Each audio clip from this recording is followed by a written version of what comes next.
Si je récapitule les trois tendances qui révolutionnent le monde de la fabrication actuellement, on peut parler donc de la demande en elle-même, des nouveaux moyens de production et des produits qui sont de plus en plus intelligents.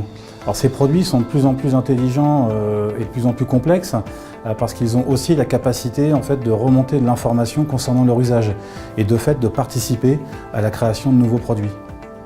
Ça va amener aussi de nouvelles façons de penser le produit. On va penser dès la conception la recyclabilité du produit, mais ça amène des nouveaux usages tout ça. Les entreprises qui ont adopté un cycle de développement itératif aujourd'hui bénéficient du retour de l'expérience utilisateur.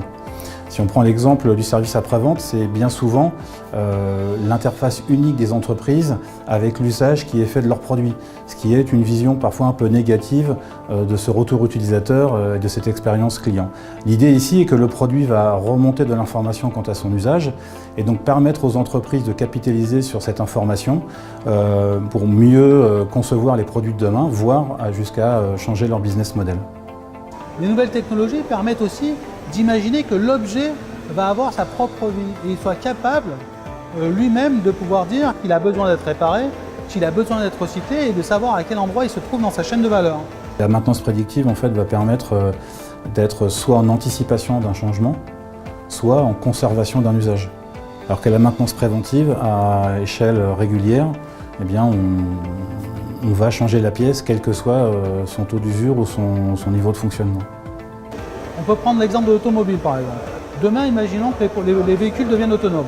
C'est plus nécessaire de posséder des véhicules, c'est le véhicule autonome puisqu'il est capable de partir. Après, vous allez avoir déposé la maison et d'aller se charger ou d'aller se réparer tout seul. Le véhicule, qui c'est qui le possède à ce moment-là? Donc la vraie question qu'il y a, c'est que est-ce que c'est le constructeur qui garde le véhicule? Il crée le véhicule, il fournit le véhicule à terme d'usage et qui le recycle derrière? Ou est-ce qu'il va y avoir un opérateur intermédiaire qui va se positionner? Si on prend par exemple celui de Rolls-Royce, cette société ne vend plus de moteurs, ou presque plus de moteurs, mais vend des heures de vol. Et alors ils y sont parvenus en capitalisant sur l'expérience de l'usage de leur matériel, par exemple des fréquences de vol, des tours minutes, des données de maintenance, qui leur permettent aujourd'hui de donner beaucoup plus de valeur au produit sur l'ensemble de son cycle de vie. En conclusion, la transformation numérique pour les industriels en phase d'exploitation leur permet de capitaliser sur l'expérience utilisateur de deux façons.